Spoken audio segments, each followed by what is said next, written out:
Abra comigo a sua Bíblia, meu irmão, no Evangelho segundo Mateus, capítulo de número 16.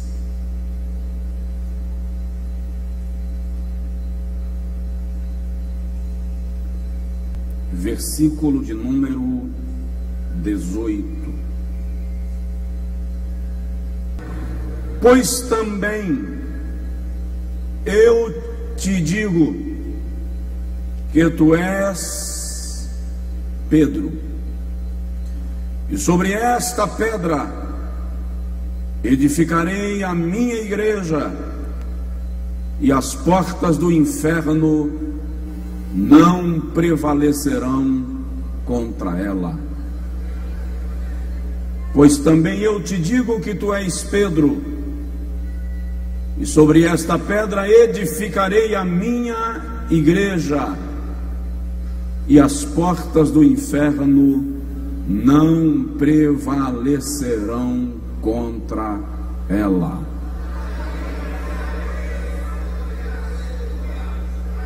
Pois também eu te digo que tu és Pedro,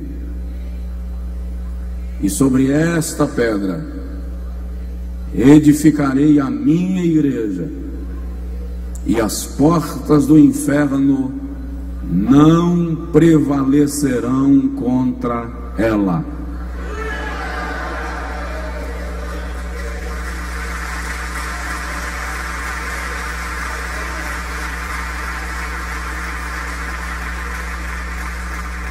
Eu tenho pedido a Deus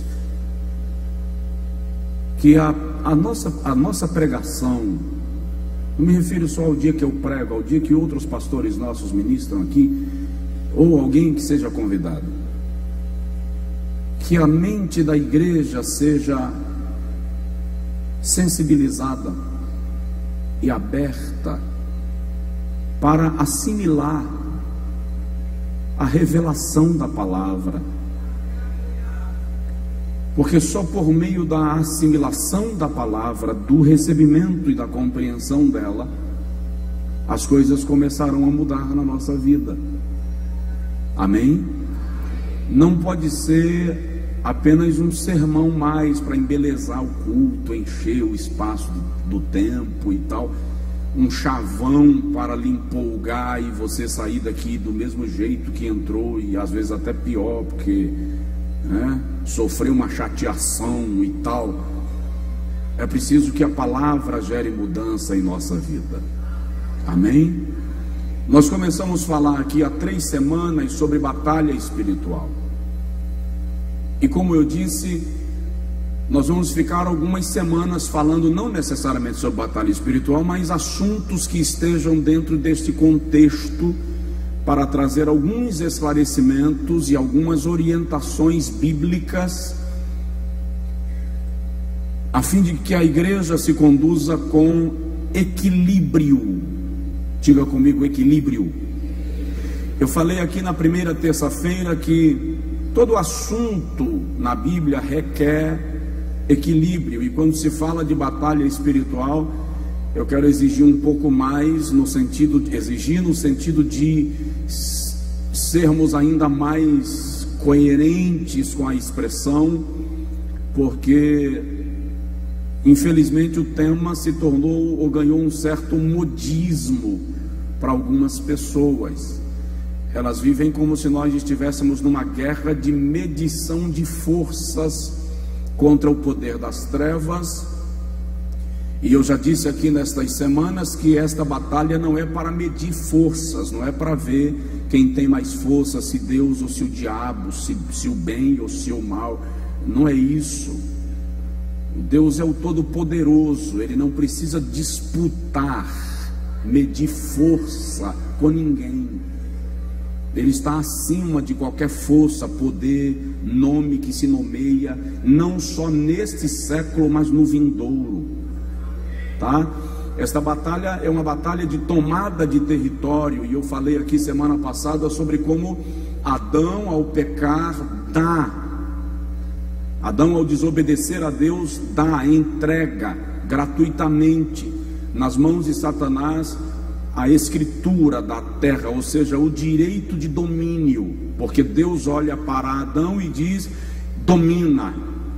E depois Adão, quando desobedece a Deus, dá a Satanás a permissão de exercer esse domínio de modo tão contundente que quando o diabo, e eu falei disso aqui, chega diante de Deus nos dias de Jó, capítulo 1, e diz assim: venho de rodear a terra e de passear por ela. E a expressão da ideia de um proprietário observando a sua propriedade. Deus não contesta o diabo. Quando o mesmo adversário vai tentar a Jesus e diz assim: se prostrado me adorares, eu te darei todos os reinos da terra e a glória deles, porque a mim foram entregues. Jesus não contesta. Jesus o chama de príncipe deste século, o príncipe das trevas. Paulo o chama de Deus deste século. Então a igreja está num território que é de um governo diferente. A Bíblia diz assim: o mundo inteiro jaz no maligno. Satanás tomou conta. O único embaraço para o diabo na terra é a igreja. Sou eu e você como servos e servas de Deus. Senão ele já tinha feito disso aí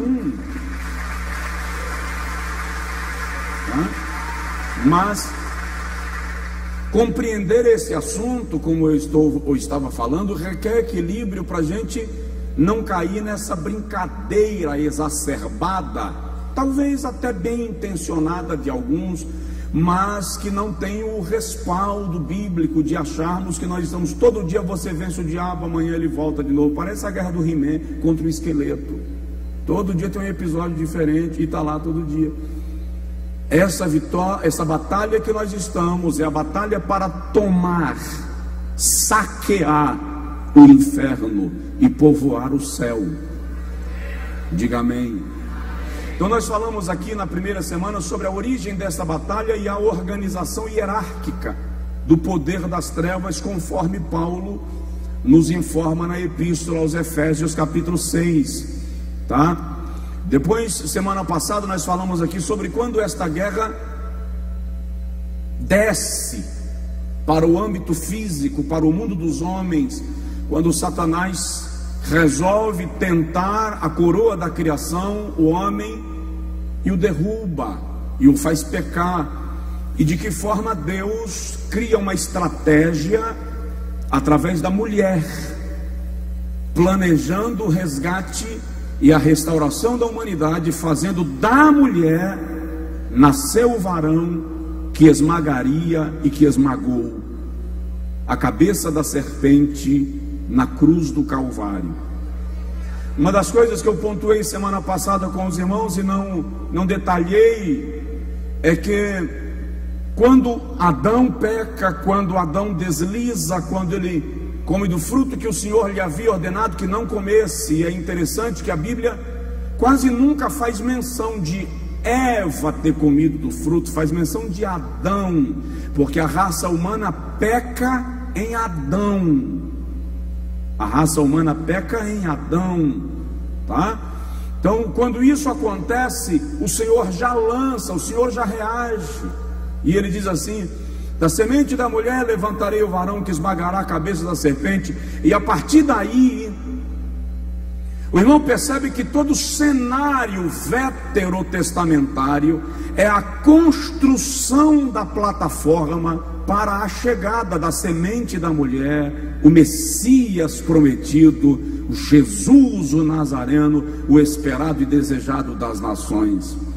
A primeira coisa que Deus faz é cobrir a Adão e a Eva com vestes, com peles de animais.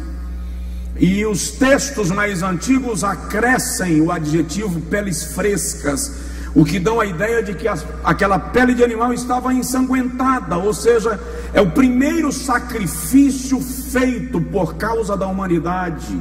E com aquilo, Deus já estava dizendo: eu vou cobrir a humanidade com a vida, eu vou criar formas, eu vou socorrer o homem e ele não permanecerá no estado de pecado. E aí, quando nós lemos a Bíblia, de Gênesis a Malaquias, O irmão vai perceber que Jesus está em todos os livros do Antigo Testamento. Em todos os livros Jesus está lá. No Gênesis, por exemplo, ele é o cordeiro que aparece em Moriá. No Êxodo, ele é o cordeiro morto para que o sangue marcasse os umbrais da porta dos hebreus no Egito. Em Levítico, ele é o bode expiatório que leva nossos pecados para fora da cidade. Em Números, ele é a rocha ferida em Meribá. Em Deuteronômio, ele é o profeta que será maior do que Moisés. Em Josué, ele é o príncipe do exército de Deus. Em Juízes, ele é o nosso grande juiz e libertador. E aí vai. Em Ruth, ele é o nosso remidor. Em Samuel, ele é aquele que nos ajuda. Em Crônicas, ele é a coluna de sustentação da nossa casa. Em Neemias, ele é o reconstrutor das muralhas caídas da nossa vida. Em Esdras, ele é o nosso sacerdote que nos ensina e nos revela a lei de Deus. Em Jó, ele é o redentor que vive e que um dia se levantará sobre a terra. Então ele está lá. No Salmo, ele é o meu pastor, ele é o meu rochedo, ele é a minha fortaleza, ele é o meu braço forte, ele é o meu esconderijo, ele é o meu escudo, é o meu broquel. Está lá.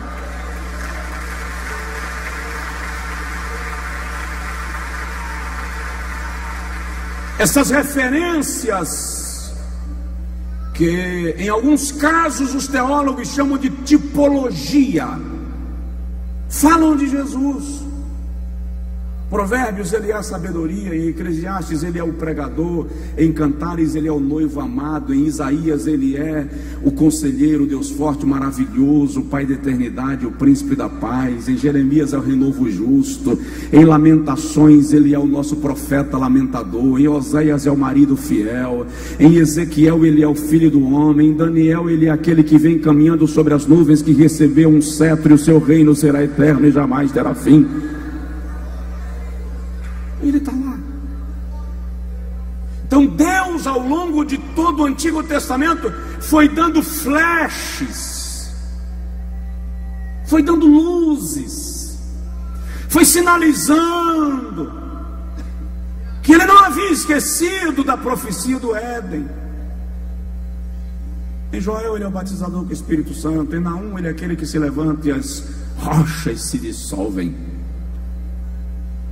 Em Obadias, ele é o leão que ruge e as nações tremem. Em Sofonias, ele é aquele que defende Israel. Em Malaquias, ele é o sol da justiça. Em Zacarias, ele é aquele que pisa no monte das oliveiras. Era Deus dando flashes. Ele deixou muito claro para Satanás: você feriu a raça, mas da própria raça eu suscito alguém que vai te derrotar, que vai te esmagar, que vai te destruir. E levantou.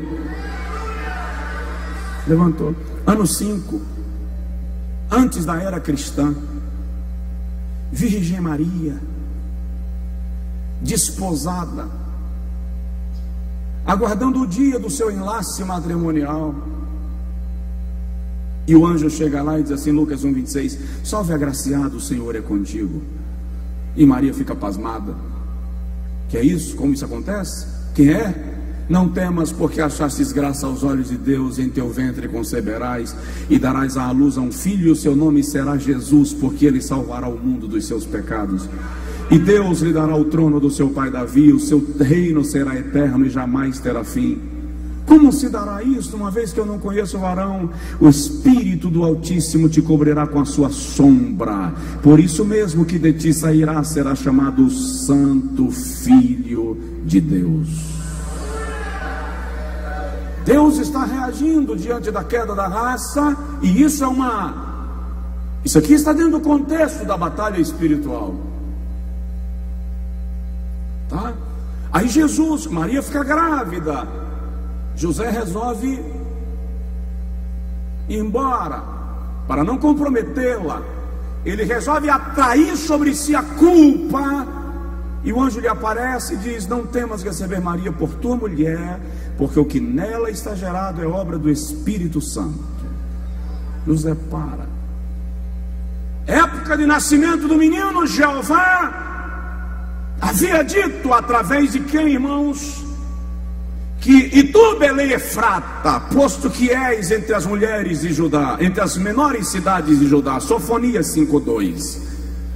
Então o rei determina que todos os habitantes do território da Judéia deveriam fazer recenseamento, e lá vai José para a região de Belém, de onde era oriundo, e lá nasce o menino. Olha o drible que Deus dá no diabo. Olha que tacada Jeová dá no Satanás.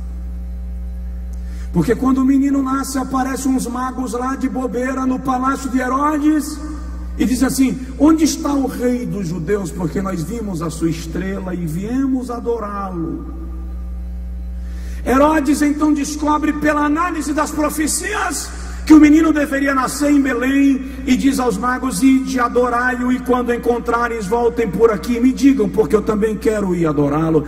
Mas Deus sabia que o coração de Herodes era um coração diabólico. Quando Herodes percebe que foi enganado pelos magos, Herodes pela manhã dá uma ordem: matem todos os meninos de 2 anos para baixo, no intuito de alcançar também o Messias. Mas Jeová sempre sai na frente. Herodes deu a ordem pela manhã. Na madrugada, Jeová apareceu a José e disse: sai daqui, porque Herodes vai procurar o menino para matá-lo. Isso aqui é uma batalha espiritual. Deus sai na frente, dá um toque de leve no seu vizinho e diz para ele assim: Deus sempre está na frente. Deus sempre está na frente. Então ali o adversário foi derrotado, o adversário foi vencido. Depois Jesus aparece já com 12 anos no templo, lá no Bar Mitzvah. Os doutores perguntam, ele responde. Era aquele momento que o menino se tornava responsável por si mesmo diante da lei mosaica. 613 mandamentos. E a criança naquela idade não tinha que conhecer os 613, é óbvio, ele só precisaria conhecer os fundamentais. Mas quando a Bíblia diz que estavam todos maravilhados, a tradição revela que é porque Jesus chegou lá e respondeu os 613, do primeiro para o último e do último para o primeiro, sem errar a sequência. Aí estava todo mundo boca aberta: que menino é esse? Jesus some. Jesus sai de cena com 12 anos e só aparece com 30. De novo, dá um toque no seu vizinho e fala com ele: às vezes é necessário sair de cena.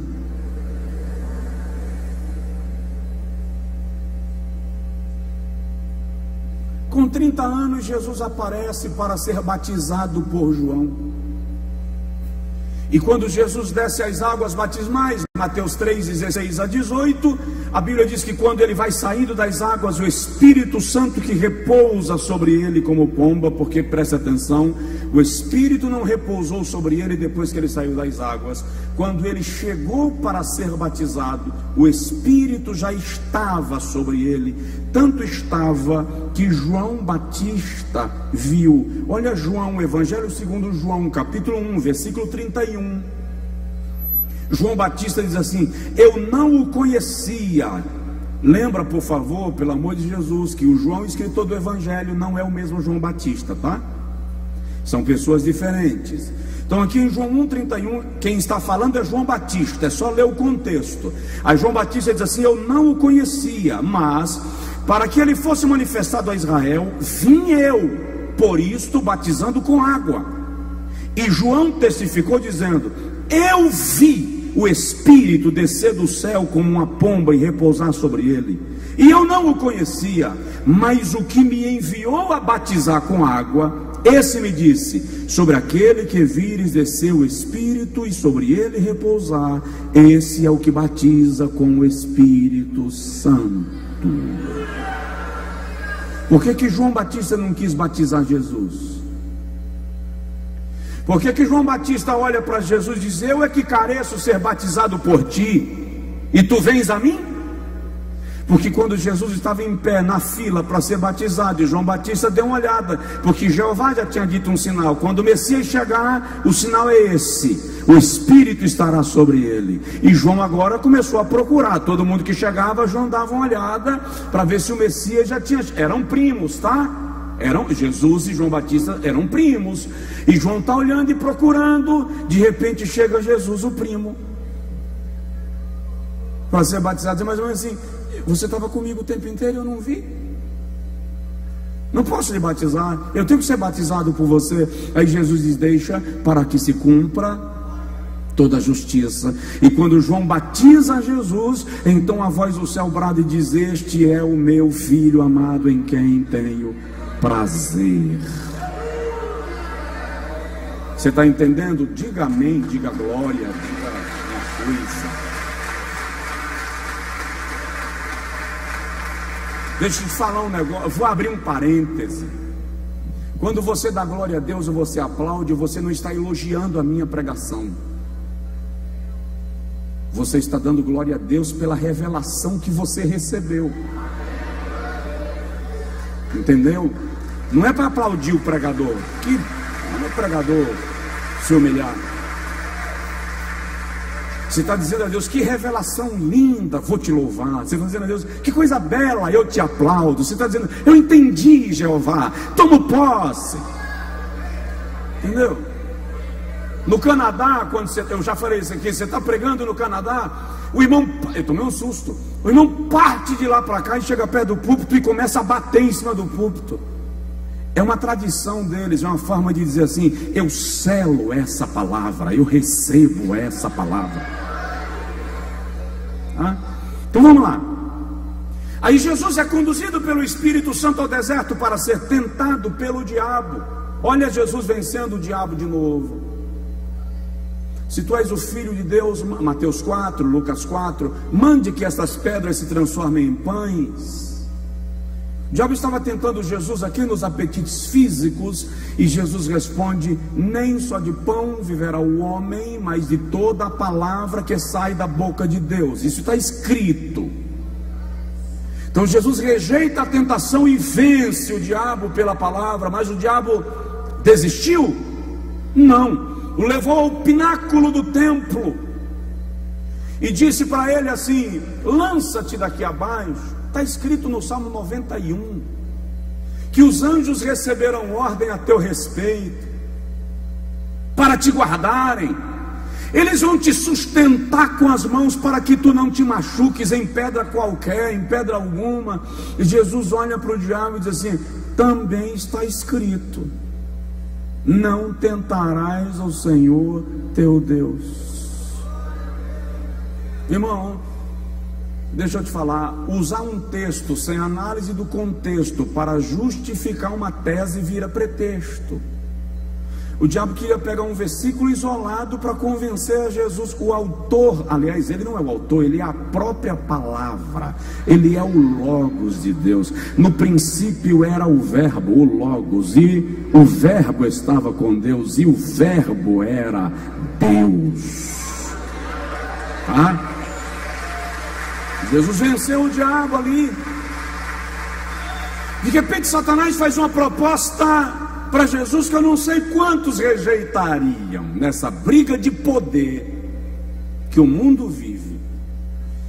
E dentro do contexto religioso, essa demanda por poder é uma coisa de maluco. Vamos fazer um negócio bom para nós dois? Eu ganho e você ganha. Você me adora um pouquinho e eu te dou todos os reinos da terra e a glória deles.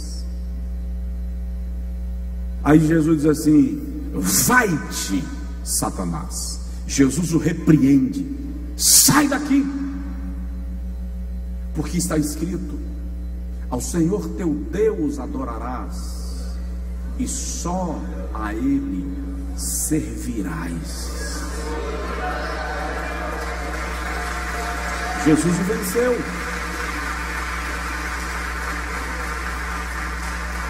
Então, Jesus vence o diabo na infância, Jesus vence o diabo no deserto, Jesus vence o diabo quando de alguma maneira, não dá para explicar com muita precisão o que acontece com Pedro, em Mateus 16, texto que nós lemos, porque Pedro acabou de receber uma revelação do céu. Eu te digo que tu és o Cristo, o Filho do Deus vivo. Essa foi a revelação.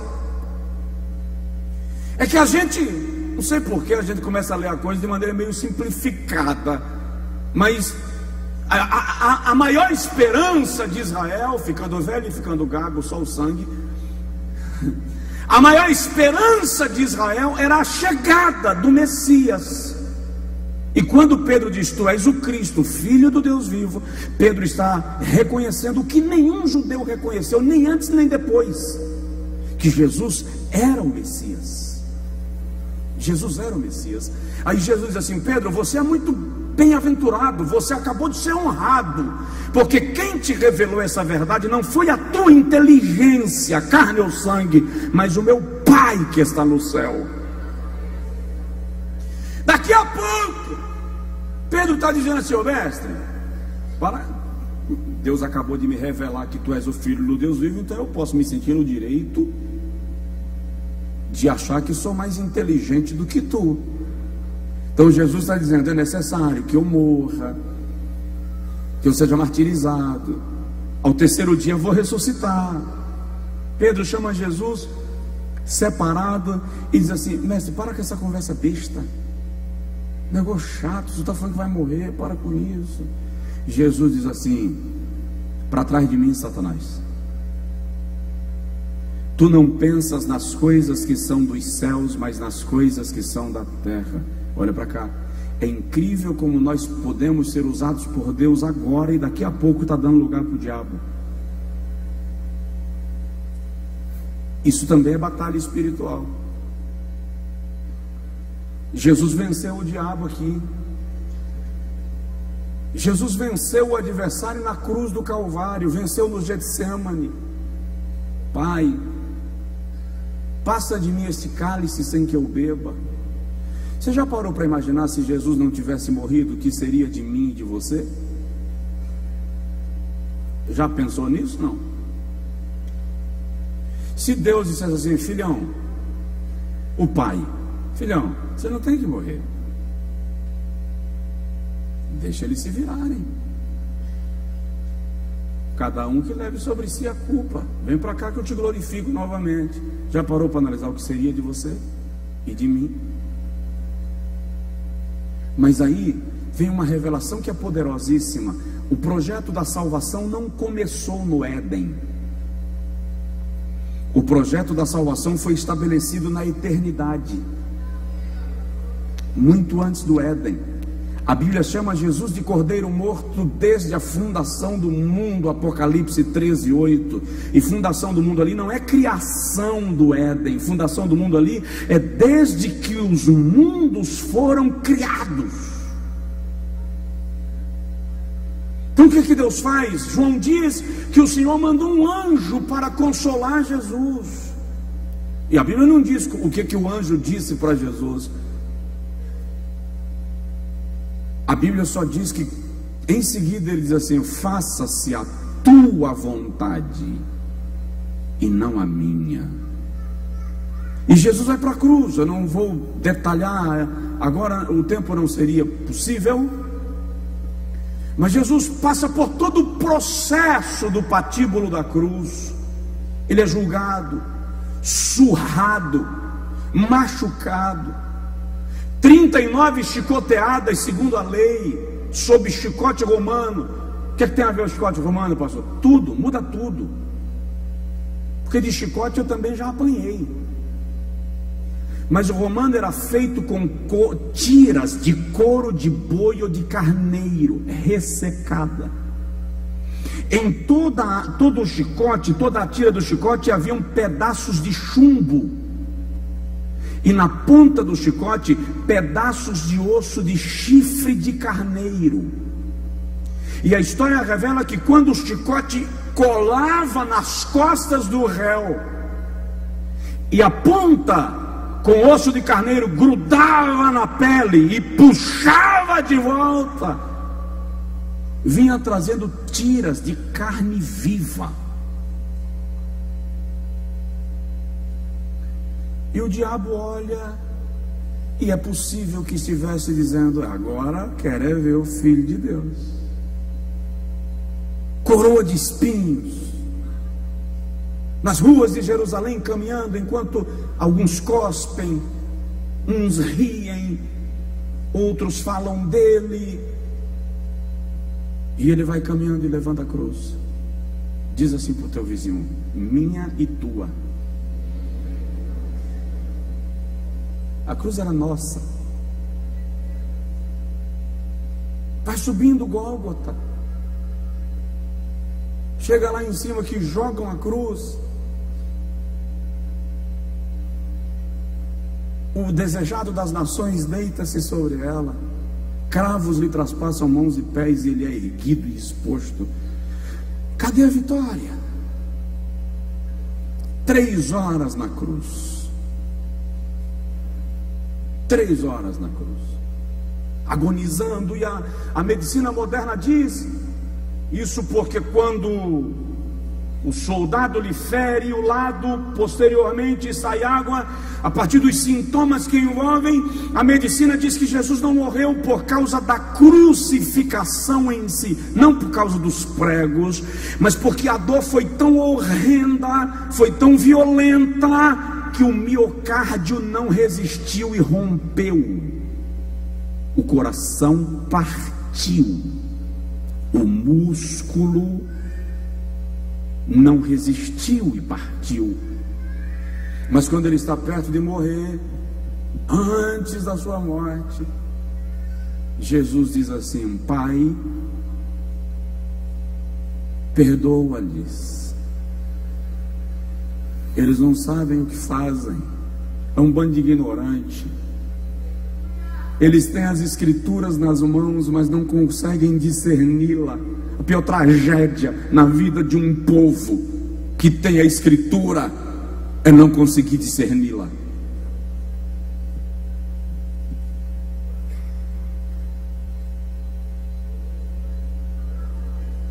Está aí religiões e igrejas para todo gosto, ouvindo mensagens de gente que não sabe discernir as escrituras, e aí um cego guiando o outro, ambos cairão na mesma cova. Depois que ele intercede, aí vem a frase mais poderosa da Bíblia: está consumado. Não tem nada mais poderoso na história. Está consumado é está cumprido, está resolvido, está pago, está quitado, está aniquilado, está esgotado. Eu fui até o final, eu zerei a conta, eu paguei. Dá um aplauso com força, grita.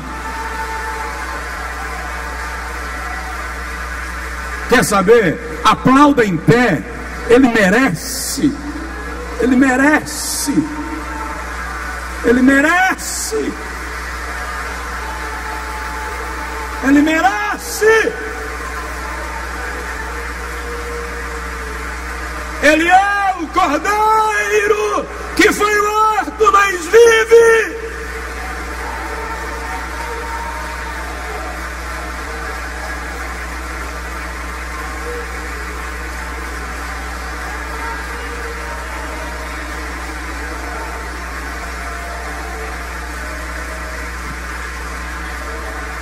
Aleluia!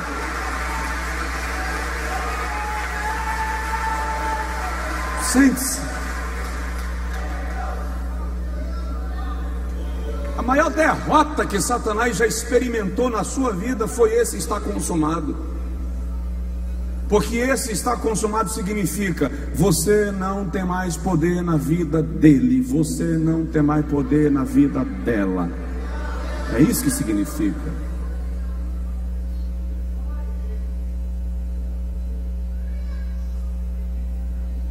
Jesus venceu. E 3 dias depois da sua morte, você já sabe o final. Um anjo aparece, empurra a pedra, João 20. Sobe sobre ela. E ele levanta e sai da tumba. E para o desespero do inimigo, mas para o desespero do adversário, essa eu vou falar, para o desespero do príncipe das trevas, só para os principados entrarem em depressão, os dominadores do mundo ficarem doido, varrido, e as hostes espirituais da malignidade ficarem zonzos sem saber o que fazer. Ele sai da tumba e diz assim: é-me dado todo o poder, todo.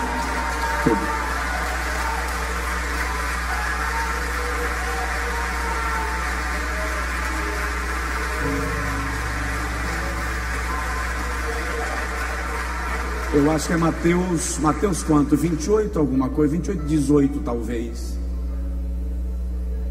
É-me dado todo o poder. Não é uma partícula do poder, não é metade desse poder, não é parte desse poder. No céu e na terra. E olha para cá.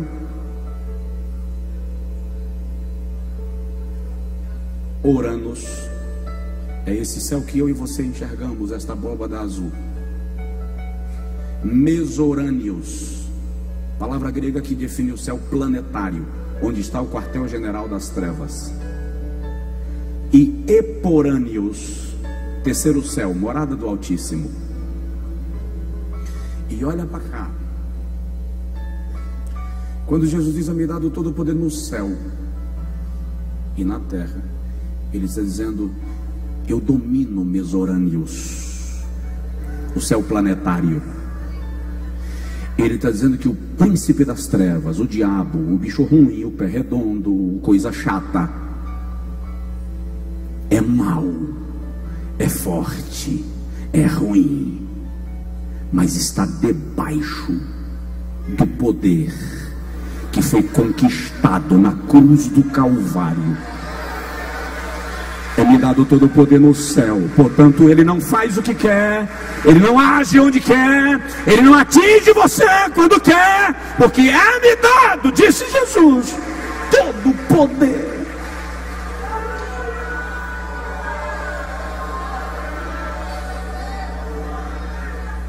Então ele exerce esse poder onde o quartel-general das trevas está sediado, e exerce esse poder na terra onde os demônios estão agindo. Então, nós estamos em território dominado por inimigo, mas nós estamos chancelados por um poder que está acima do poder deste inimigo. Você consegue entender isso ou não?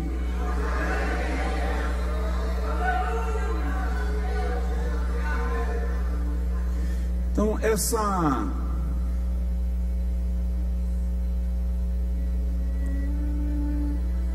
como é que eu falo, que eu vou não pegar pesado demais. Essa abordagem que algumas pessoas criam de batalha espiritual, que você sai do culto e não consegue dormir de noite, com medo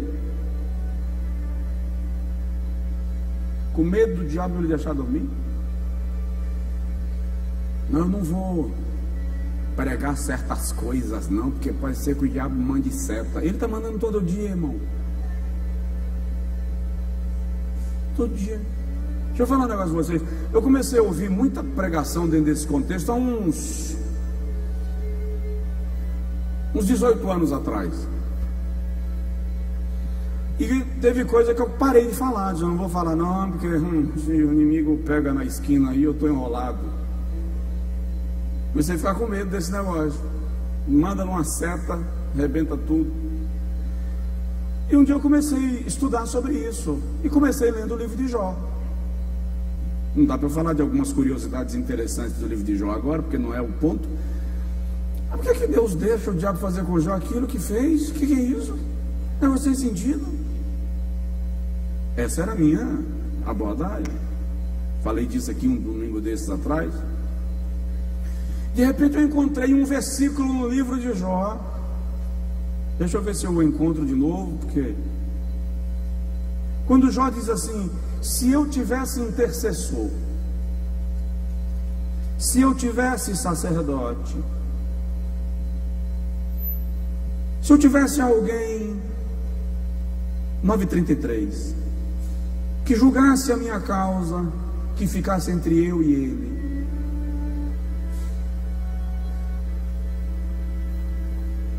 eu teria resposta, eu não seria atingido, sua vara não estaria sobre mim. Jó está sentindo falta de alguém que fosse mediador. Olha olha para cá. Jó está sentindo falta de quem? Eu não ouvi. Jó está sentindo falta de quem? De Jesus. Aí lá em Lucas, eu acho que é 21:31, Jesus diz assim: ô Pedro, Satanás foi ao Pai e pediu para vos cirandar. Não era só para cirandar a Pedro, era para cirandar a todos eles. Satanás pediu ao Pai para vos cirandar como trigo.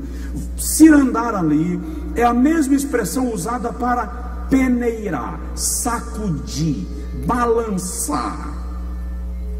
O diabo estava pedindo a Deus permissão para dar uma chacoalhada na vida de Pedro. Não é 21:31, se alguém achar, ache por favor, minha Bíblia velha não está aqui. Mas quando o adversário aparece, 22:31, Satanás vos pediu ao Pai para vos cirandar como trigo, para dar uma chacoalhada, uma bagunçada no negócio. Aí o versículo 32 diz assim: mas eu roguei ao Pai por ti. Olha o mediador que Jó estava precisando. Eu roguei ao Pai por ti, para que a tua fé não desfaleça. Sabe o que é que significa isso? O Messias veio, o Messias morreu, o sacerdote ofereceu-se a si mesmo como sacrifício permanente, e o sacrifício ressurgiu dentre os mortos. Agora, quando o diabo chega lá em riba e diz assim: Jeová, estou querendo fazer uma bagunça na vida dela, eu estou querendo dar um jeito de jogar ele de cabeça para baixo, tem sacerdote. O sacerdote estende assim a mão e mostra as marcas dos cravos, mostra a marca da lança, e diz assim: vai tocar nele não. Vai não, porque ele é meu, ela é minha. Aleluia. Dá uma provocada de leve no seu vizinho e diz para ele assim: você tem sacerdote.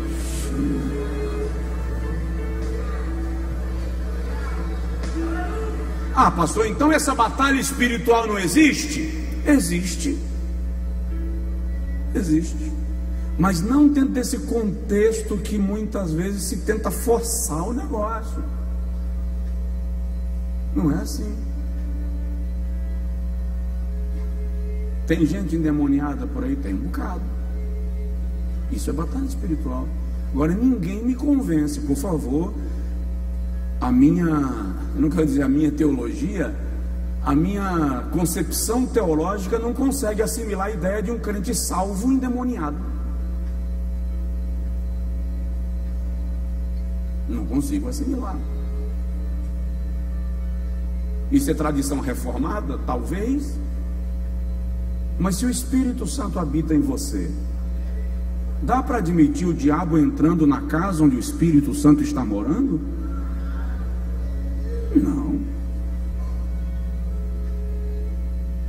Amém? Vamos parar? Está na hora já. Deixa eu lhe falar alguma coisinha sobre essa batalha espiritual em mais 10 minutos. Não vou tomar tempo e a gente encerra. Sobre essa batalha contra a igreja, tá? Aí semana que vem a gente vai falar de outras questões, a partir de semana que vem, que estão relacionadas, mas que não é necessariamente uma sequência. Qual é a natureza desta guerra contra a igreja? Eu preciso lhe dizer isso, porque tem muita gente que não consegue entender essa coisa. Qual é a natureza desta guerra contra a igreja? Deixa eu te falar. Primeiro, esta guerra é contínua.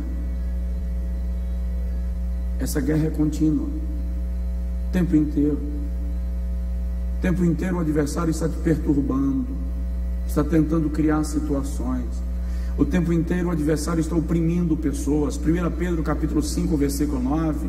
No 5:8, Pedro diz assim: sede sóbrios, vigiai. O diabo, vosso adversário, anda em derredor, bramando como leão, buscando. É gerúndio isso aqui? Buscando, ação contínua, a quem possa tragar. Versículo 9 diz assim: ao qual resisti firmes na fé, sabendo que as mesmas aflições se cumprem, acontecem, ação contínua, entre os vossos irmãos no mundo. Diz assim para o seu vizinho: não é só você que está em luta, tem mais gente. Entendeu? Então é uma guerra contínua, não há férias. Aí tem crente que quer tirar férias da oração, sai de férias, não ora. Eu estou de férias. Férias da igreja. Não preciso receber palavra, porque eu estou de férias. Férias da fé. Ficou com raiva. Ô Jesus, me dá 5 minutos aqui, que é para dar um murro. Está de brincadeira. Essa guerra é contínua. Olha o Salmo 121, versículo 3 ao versículo 8. Não deixará vacilar o teu pé. Aquele que te guarda não tosquenejará, eis que não tosquenejará, nem dormirá o guarda de Israel. O Senhor é quem te guarda, o Senhor é a tua sombra, a tua direita. Olha só, o sol não te molestará de dia, nem a lua de noite. Ei, tem briga de dia, tem briga de noite. Mas o Senhor te guardará de todo o mal. Ele guardará a tua alma. Ele guardará a tua entrada e a tua saída, desde agora e para sempre. Mas é tempo contínuo. Deixa eu te falar outra coisa sobre essa batalha. Essa batalha ocorre em diversos níveis. E aí é onde está a questão. Tem gente que não consegue compreender que o adversário não ataca a um da mesma forma que ataca ao outro. Ele atacou a Jó em 5 áreas: finanças, filhos, saúde, casamento, relações de amizade. Foram 5 níveis os ataques que Jó sofreu. Deixa eu te explicar um negócio. O diabo não dá tiro de metralhadora não, filho. Ele sabe exatamente a quem ele quer atingir. Os alvos do diabo são muito bem definidos. Muito bem definidos. E Satanás sabe de um negócio, de um princípio que é espiritual: fere o pastor e se dispersa o rebanho. Então, se atinge o pastor, a igreja inteira foi atingida. Se atinge o pai, os filhos foram atingidos. Se atinge o marido, se atinge a esposa, o casal foi atingido. Eu tenho lidado com situações aí de casais vivendo situações difíceis, e aqueles casos que infelizmente o diabo consegue entrar traspassando com a lança da angústia, da amargura. Eu faço eles lembrarem o seguinte: a lança que feriu a um, feriu ao outro. A diferença é que em um entrou pelas costas e no outro entrou pelo peito. São níveis de guerra. Eu falei aqui outro dia que eu recebi um banner de um bonequinho todo armado, E a frase: dizem que Deus dá as maiores lutas para os seus maiores soldados. Acho que ele pensou que eu sou o Rambo. Fala sério, não tem hora que dá a sensação que parece que o mundo espiritual está pensando que eu sou um exército e não um homem? É porque tem lutas em diversos níveis. Então você precisa ficar atento a isso. A luta que o irmão do seu lado está passando não é necessariamente a mesma luta que você está passando. E você não pode achar que porque a sua luta é, vamos dizer, menos pesada do que a do outro, é porque você é mais santo. Aliás, pode ser exatamente o inverso. Desculpa aí. São níveis de batalha. Mas o Senhor guardará a tua entrada e a tua saída. Vamos lá para a gente terminar. Primeiro, da natureza desta guerra, ela é contínua. Segundo, ela é em diversos níveis. Terceira, é uma batalha artificiosa. O diabo vai usar de mecanismos de disfarces para enganar você. Olha em Mateus 16, 22, 23. Ele termina influenciando a Pedro, que acabara de receber uma revelação divina. Jesus não tivesse percebido, poderia confundir. Não, se o pai usou no instante, agora é o pai de novo. A Bíblia diz que o diabo é capaz de transfigurar-se até em anjos de luz. Paulo chama em Efésios 6,11 a luta contra o diabo, e ele diz assim: vocês precisam estar firmes para que possais resistir às astutas ciladas do diabo. Astutas. Então o adversário resolveram pintar que o diabo tem 2 chifres tortos, 2 presas proeminentes sobre os lábios e uma cauda grande com a seta na ponta, e quando ele respira sai fumaça. Aí tem gente esperando o diabo aparecer com essa cara.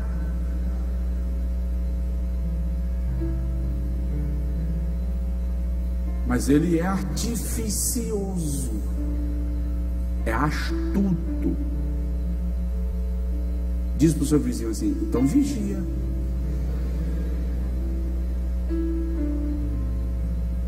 Vigia. A batalha é artificiosa, a batalha é violenta. Essa guerra espiritual é violenta. João 8,44, Jesus disse que o diabo é capaz de apelar para mentira, para calúnia, para vencer a guerra contra você. Tem meio mundo de gente dando ousadia às conversas fiadas que surgem de todas as estirpes e não percebe que o diabo é quem está tirando o maior proveito disso. Fofoca é coisa do diabo, e quem se presta a ela, no mínimo, bebeu do cálice dos demônios. No mínimo. Cheguei num culto uma vez, uma pessoa estava possessa de demônio. Um vai expulsar, o espírito diz assim: não saio, porque essa presilha é minha. Não se usa mais presilha, não, irmão? A mulher não usa mais aquela presilhinha, não, aquele negócio assim. Sumiu. Não sabe porque essa presilha é minha. O outro vai: não sai porque esse tênis é meu, fui eu que inventei. E lá vai irmão tirando tênis, tirando presilha, correndo para casa para trocar camisa, porque o diabo disse que aquela camisa é dele. Vai ser besta, comprei com meu dinheiro. Quando eu comprei, eu consagrei ao Senhor. É meu, Jesus me deu. Tem igreja sendo doutrinada por demônio. Eu já vi pastores, quando o cara fica possesso, o pastor dizia para o diabo: agora começa a apontar o pecado do povo, e o povo, ó, lavando.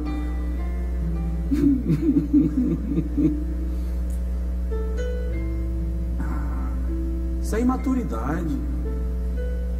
No dia que o diabo, uma mulher possessa, chegou para Paulo e Silas e disseram assim: esses homens que vos anunciam o evangelho, Atos 17, são servos, Atos 16, são servos do Deus vivo. Era verdade ou não? Era verdade ou não? E Paulo deixou continuar falando? Não. Por quê? Porque uma verdade vinda do diabo não serve para você.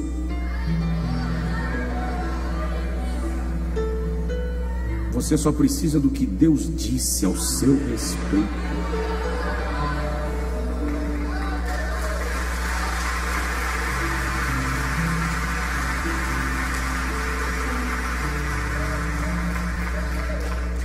A batalha contra o diabo é violenta, ele vem para roubar, matar.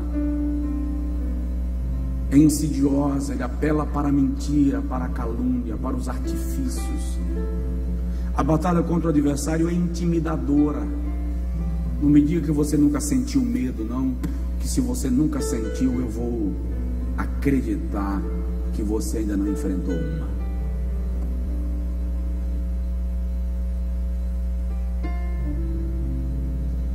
Há períodos que o ataque do maligno é tão violento contra a sua vida, seja finanças, filhos, saúde, amigos, casamento, que você tem medo, que você não dorme, que os músculos, os olhos piscam por conta própria, você fica azuado, apavorado. Quando é que isso acontece? 1 Pedro 5,8. O diabo, vosso adversário, vive em derredor, bramando como leão. Você está ouvindo o rugido, as ameaças. Você está sentindo que por um fio, por um lapso, tudo pode vir abaixo. Se Deus não agir com misericórdia, você não sabe o que vai acontecer. Mas deixa eu te dizer, Ele sempre age com misericórdia.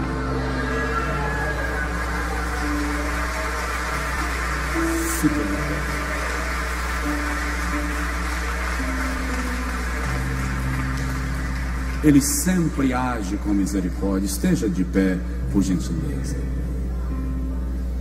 Faz medo, é verdade. Eu já ajoelhei, não foi só uma vez, e disse a Deus: estou com medo. Já viu uma criança com medo? Acordou com um pesadelo no meio da noite? Quando eu era menino, eu tinha muitos pesadelos. Muitos pesadelos. Mas normalmente, quando eu acordava apavorado com um pesadelo, meu pai vinha do quarto, minha mãe vinha, deitavam um do lado, outro do outro lado, e eu dormia. E quando eu desconfiava que eles já tinham saído da cama, porque afinal de contas eu dormi. Hoje eu consegui entender, dormindo mesmo, eu não acordava, eu não abria o olho, eu começava a procurar assim com a ponta do pé,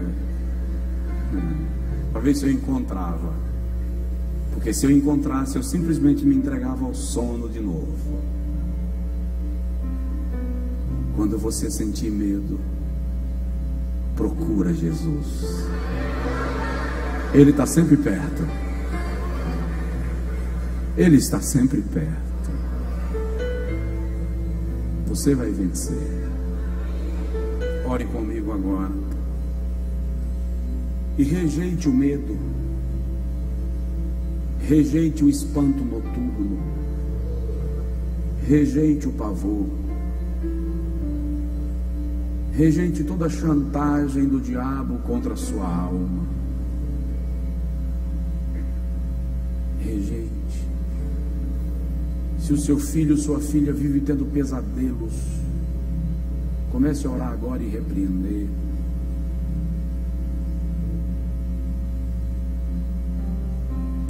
Se o seu filho ou sua filha, quem sabe, está caído na incredulidade, nas drogas, quem sabe, na prostituição, talvez. Comece a clamar agora.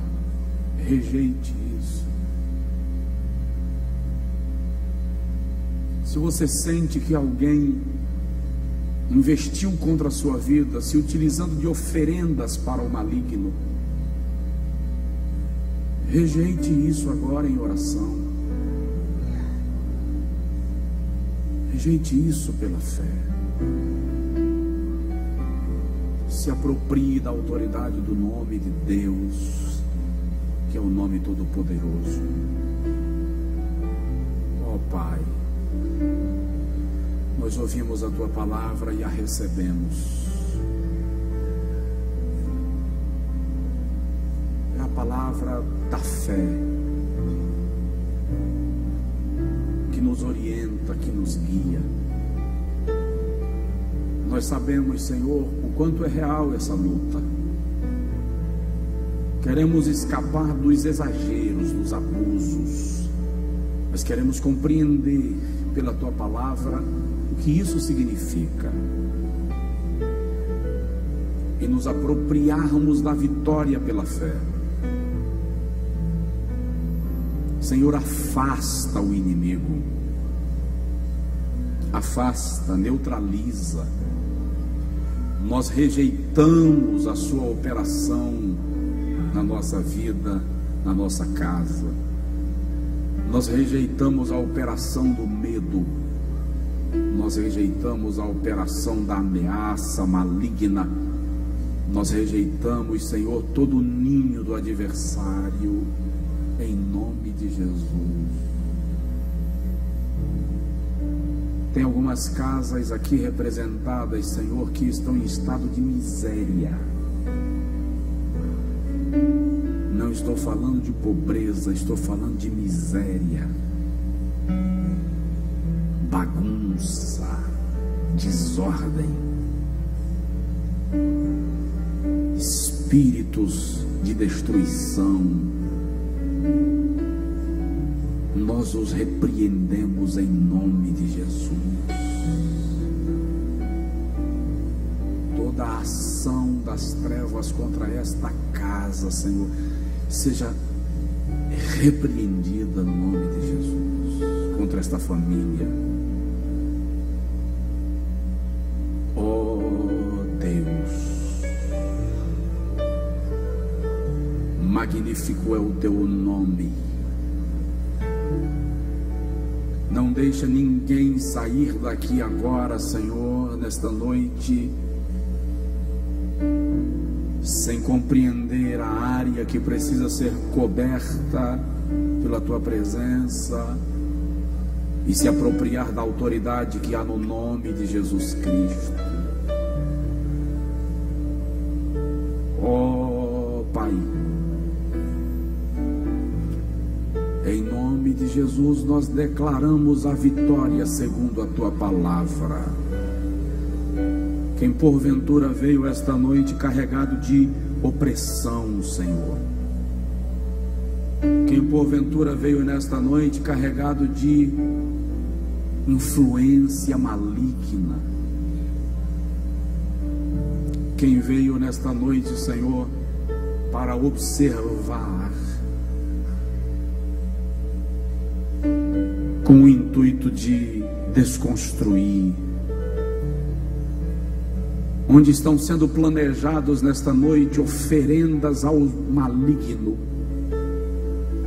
nós pedimos um anjo do Senhor com a espada estendida para neutralizar, em nome de Jesus Cristo, em nome de Jesus, porque o anjo do Senhor acampa-se ao redor dos que o temem e os livra, em nome de Jesus. Estenda a sua mão e abençoe pela fé a pessoa que está do seu lado.